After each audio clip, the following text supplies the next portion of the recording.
আসসালামু আলাইকুম। আজ আমি আপনাদের তৈরি করে দেখাবো টক ঝাল জলপাই মাখা। তাহলে চলুন শুরু করা যাক। তো শীতের আমেজে বাড়ির উঠোনে বিছানা পেতে এরকম টক ঝাল একটি খাবার খাওয়া খুবই মজা। তো প্রথমেই আমি জলপাইগুলোকে পানি দিয়ে ভালোভাবে ধুয়ে নিলাম, যেহেতু এটি সরাসরি গাছ থেকে পেড়ে আনা হয়েছে এবং টাটকা একটি ফল। তো ধুয়ে নেওয়া শেষ, এখন আমি এগুলোকে একটা বাটিতে তুলে নিব।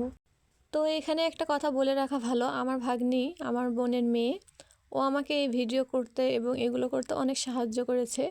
সে এতটাই খুশি যে সকালে নাস্তাটাও ঠিকঠাক মতো করেনি। তো এবার আমি একটা গ্রেটারে গ্রেট করতেছি, আর আমার এভাবে খেতে অনেক ভালো লাগে। এদিকে একটি শুকনা প্যানে শুকনো মরিচ, লবণ এবং জিরা সেগুলো ভেজে নিয়ে গুঁড়ো করে নিয়েছি।